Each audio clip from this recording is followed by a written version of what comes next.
एक पुरानी सी इमारत में एक वैद्य जी का मकान था। वे परिवार सहित उस इमारत के पिछले हिस्से में रहते थे और अगले हिस्से में दवाखाना खोल रखा था।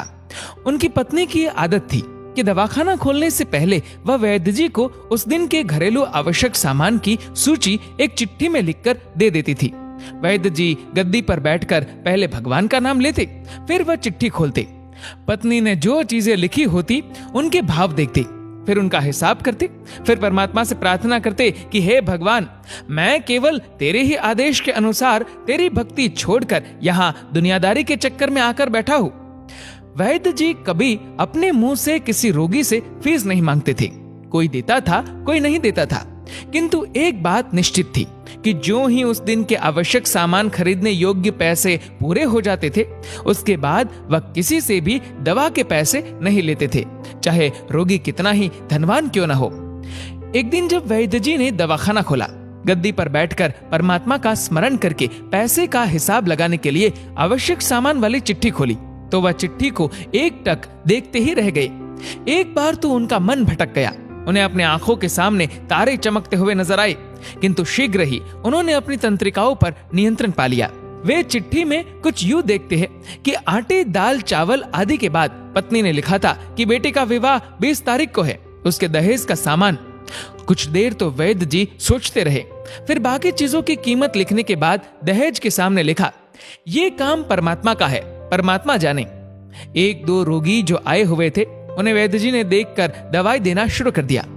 इसी दौरान एक बड़ी सी कार उनके दवाखाने के सामने आकर रुकी। वैद्य जी ने कोई खास तवज्जो नहीं दी, क्योंकि कई कारों वाले उनके पास आते रहते थे। जब पूर्व उपस्थित मरीज दवाई लेकर चले गए, तो वह सूटेड बूटेड साहब कार से बाहर निकले और नमस्ते करके बेंच पर बैठ गए। वैद्य जी ने कहा कि अगर आपको अपने लिए दवा लेनी है तो इधर स्टूल पर आए, ताकि आपकी नाड़ी देख लूं, और अगर किसी रोगी के लिए दवाई लेकर जानी है तो बीमारी की स्थिति का वर्णन करें। वह साहब कहने लगे, वैद्य जी, आपने मुझे पहचाना नहीं। मेरा नाम कृष्णलाल है, लेकिन आप मुझे पहचान भी कैसे सकते हैं, क्योंकि मैं 15-16 साल बाद आपके दवाखाने पर आया हूँ। आपको पिछली मुलाकात का हाल सुनाता हूँ, फिर आपको सारी बात याद आ जाएगी।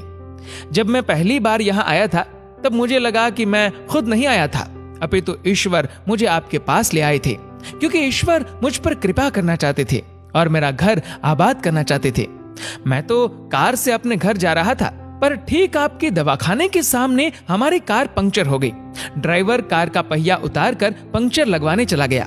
आपने देखा कि गर्मी में मैं कार के पास खड़ा था, तो आप मेरे पास आए और दवाखाने की ओर इशारा किया और कहा कि इधर आकर कुर्सी पर बैठ जाए।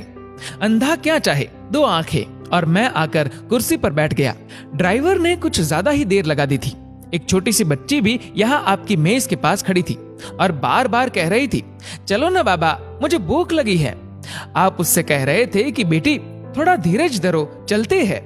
मुझे लगा कि आप मेरे ही कारण खाना खाने नहीं जा रहे हैं, अतः मुझे कोई दवाई खरीद लेनी चाहिए, ताकि आप मेरे बैठने का भार महसूस न करें। मैंने कहा, वैद्य जी, मैं पिछले 5-6 साल से इंग्लैंड में रहकर कारोबार कर रहा हूँ। इंग्लैंड जाने से पहले मेरी शादी हो गई थी, लेकिन अब तक बच्चे के सुख से वंचित हूँ। यहाँ भी इलाज कराया और वहाँ इंग्लैंड में भी, लेकिन किस्मत ने निराशा के सिवा और कुछ नहीं दिया। आपने कहा, मेरे भाई, भगवान से निराश न हो। याद रखो कि उसके कोष में किसी चीज की कोई कमी नहीं है। आस, औलाद, धन, दौलत, इज्जत, सुख, दुख, जीवन, मृत्यु, सब कुछ उसी के हाथ में है। ये सब किसी वैद्य या डॉक्टर के हाथ में नहीं होता और न ही किसी दवा में होता है।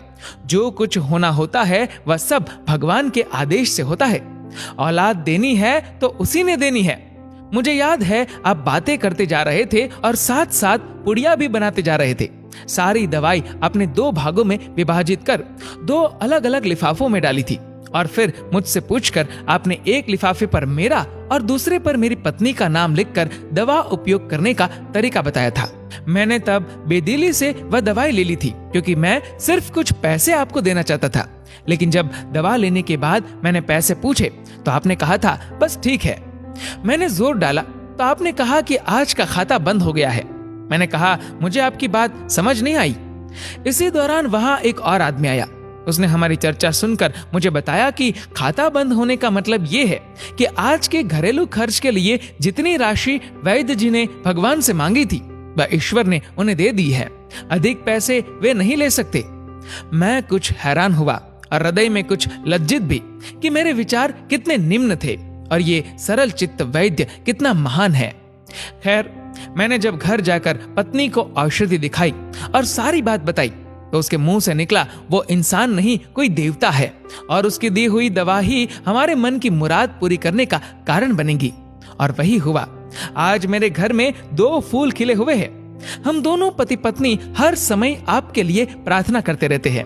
इतने साल तक कारोबार ने फुर्सत ही न दी कि स्वयं आकर आपसे धन्यवाद के 2 शब्द ही कह जाता। इतने बरसों बाद आज भारत आया हूं तो कार केवल यहीं रोकी है। वैद्य जी, हमारा सारा परिवार इंग्लैंड में सेटल हो चुका है। केवल मेरी एक विधवा बहन अपनी बेटी के साथ भारत में रहती है। हमारी भांजी की शादी इस महीने की 21 तारीख को होनी है। न जाने क्यों जब मैं अपनी भांजी के भात के लिए कोई सामान खरीदता था तो मेरी आंखों के सामने आपकी वह छोटी सी बेटी भी आ जाती थी और हर सामान मैं दोहरा खरीद लेता था। मैं आपके विचारों को जानता था कि संभवतः आप वह सामान न ले, किंतु मुझे लगता था कि मेरी अपनी सगी भांजी के साथ जो चेहरा मुझे बार बार दिख रहा है वह भी मेरी भांजी ही है।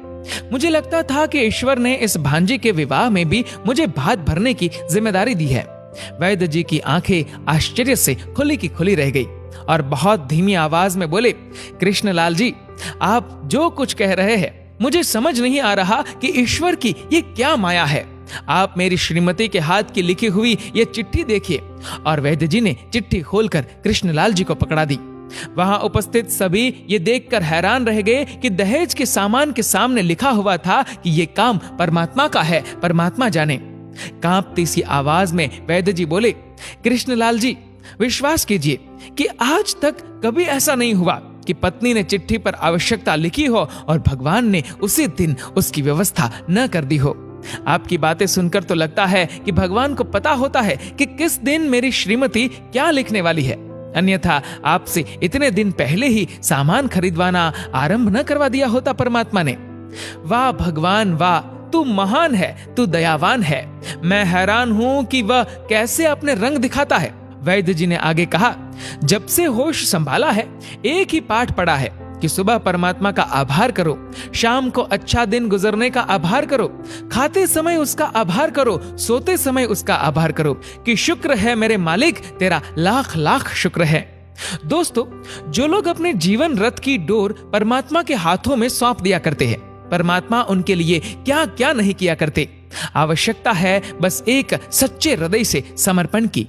दोस्तों, इस वीडियो को लेकर आपकी क्या राय है नीचे कमेंट करके जरूर बताएगा। और अगर आपको वीडियो अच्छा लगा हो तो इस वीडियो को लाइक करेगा, शेयर करेगा ज्यादा से ज्यादा लोगों तक। और ऐसी और भी इंस्पिरेशनल वीडियोस के लिए सब्सक्राइब करें हमारे यूट्यूब चैनल को और फेसबुक पर फॉलो करें हमारे पेज को। धन्यवाद।